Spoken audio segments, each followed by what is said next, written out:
एक गांव में एक घर था। उसमें कमला और उसका पति राजेश और उसका बेटा और बहू रहते थे। कमला बहुत किटकिट करती थी। सारा दिन अपनी बहू शारदा को काम पर लगाया करती थी। उसको अपने बहू का कोई भी काम अच्छा नहीं लगता था। वो उससे जलती थी क्योंकि उसकी बहू सुंदर थी। कमला बहुत बूढ़ी थी, इसलिए अच्छी नहीं दिखती थी। सुंदर दिखने के लिए वो अपने बहू के पास के पाउडर क्रीम लगाया करती थी और बहुत सारे घरेलू उपचार भी करती थी। बहू, ओ बहू, जरा यहाँ तो आना। हाँ माँ, बोलिए। बेटा, मेरे कई दिनों से बहुत बाल झड़ रहे हैं, तो मेरे लिए बरगद के पेड़ के पत्ते, अंडा और नारियल तेल मिलाकर ले आना ताकि मैं अपने बालों में लगा सकूं। समझ गई? जी। चलो अब लगा भी दो। अरे बाप रे! क्या हुआ माँ? बोलो माँ। देखो देखो देखो, ये सब तुम्हारी वजह से हुआ है। तुमने मेरे बालों में कुछ और ही लगा दिया है। पर आपने जो बोला था वही लगाया है माँ। बुरा, बहुत बुरा कर रही है तू मेरे साथ। तुम चाहती हो कि मेरे सारे बाल झड़ जाए? छी छी छी, तुम्हारे मन में कितना पाप है बहू। अरे कैसा होगा मेरा, क्या करूं मैं? माँ, विश्वास करो माँ। तुम पर और मैं विश्वास करूं? वो तो मैं कभी नहीं कर सकती, लेकिन कोई बात नहीं। अब तुम मेरे लिए चेहरे पर लगाने के लिए लेप ले आना। इसमें हल्दी, मुल्तानी मिट्टी और दूध हो। ठीक है माँ। हाय हाय हाय, अब मैं चेहरा किसी को दिखाने लायक नहीं रही। अब मैं ऐसी जगह चली जाऊंगी जहाँ मुझे कोई नहीं पहचानता। सब मुझे बोलते हैं तुम्हारी बहू कितनी सुंदर है और तुम बूढ़ी हो गई हो। ये बोलकर और अपने दुख को लेकर कमला अनजान रास्ते पर निकल पड़ती है और रास्ते में उसे एक ऋषि मुनि मिलता है। ऋषि सुंदर सा गाना गा रहा होता है। कमला बोलती है, बाबा, आप कितना अच्छा गाना गाते हो, मैं आपको सुनकर धन्य हो गई। अरे मैं तो साधु हूँ, मेरा काम ही है मनुष्य को सुखी करना। बाबा, आपके पास तो बहुत शक्तियाँ होंगी। मैं सुंदर होना चाहती हूँ, मैं बहुत सुंदर दिखना चाहती हूँ, मुझे सुंदर कर दीजिए बाबा। अरे पगली, आय रूप तो मिथ्या है, असली सुंदर तो मन होना चाहिए। नहीं नहीं बाबा, मैं नहीं सुनने वाली। मुझे सुंदर होना है, मुझे सुंदर कर दो। ठीक है, तुम जैसा कह रहे हो वैसा ही होगा, किंतु तुम इस रूप में वापस नहीं आ पाओगी। जी बाबा। ऋषि कमला का रूप बदल देते हैं। वो अब सुंदर हो गई थी और पहचान में भी नहीं आ रही थी। उसके बाद कमला अपनी बहन के घर जाती है। उमा, घर पर हो क्या? उमा घर के अंदर से ही आवाज सुनकर कहती है, अरे दीदी, कितने दिनों बाद आई, आइए आइए अंदर। बाप रे, ये क्या हो गया? अरे ये मैं हूँ, तुम्हारी बहन, तुमसे मिलने ही आई हूँ।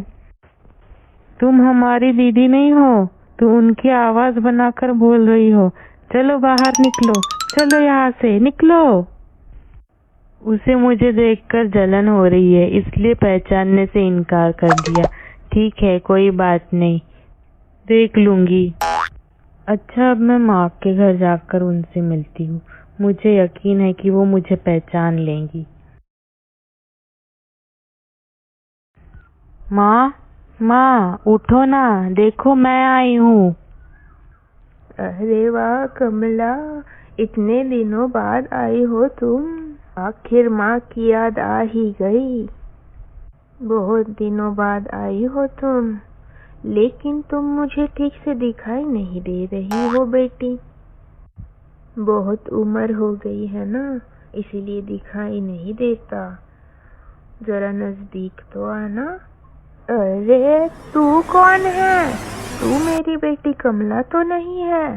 कौन है तू? माँ, ये मैं हूँ, तुम्हारी बेटी कमला। अब मैं सुंदर हो गई हूँ। मुझे यहाँ अकेली बुढ़िया को देखकर मुझे लूटने आई है? निकल बाहर, बाहर निकल यहाँ से, अभी निकल वरना डंडे से मारूंगी। कमला वहाँ से चली जाती है। माँ ने शायद मुझे पहचाना नहीं, उनका चश्मा खराब हो गया है शायद। कमला घर चली जाती है। बहू, मुझे भूख लगी है, कुछ खाने को दे दो।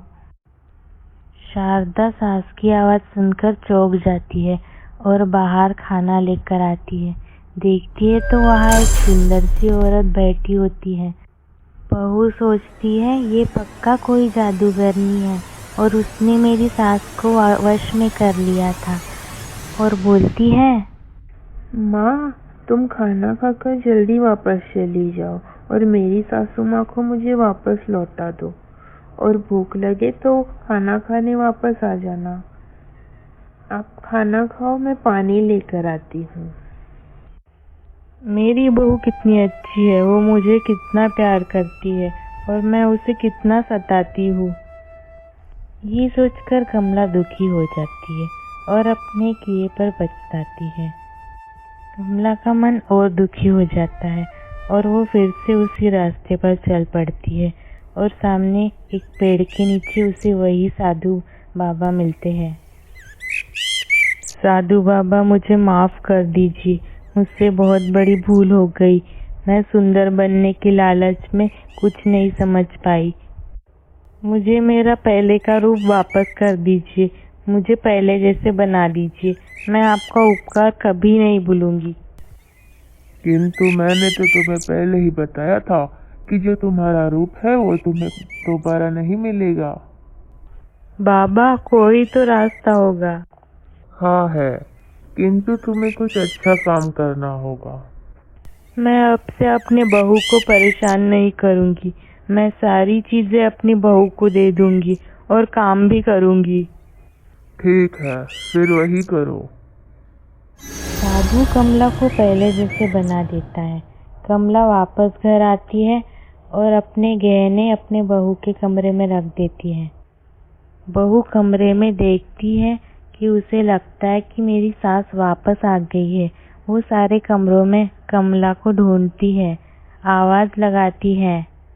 फिर रसोई घर में जाकर देखती है तो कमला दिन के झूठे बर्तन साफ कर रही होती है। माँ, आप काम क्यों कर रही है? आपकी तबीयत खराब हो जाएगी।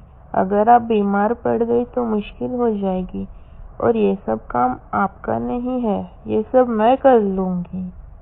नहीं बहू, आज से हम माँ बेटी मिलकर घर के सारे काम करेंगे। मुझे माफ़ कर दो बहू, मैंने तुम्हें बहुत परेशान किया है। माँ, ऐसा मत बोलो, मैं आपकी बेटी हूँ। और फिर कमला ने शारदा को गले लगा लिया और वो खुशी खुशी रहने लगे।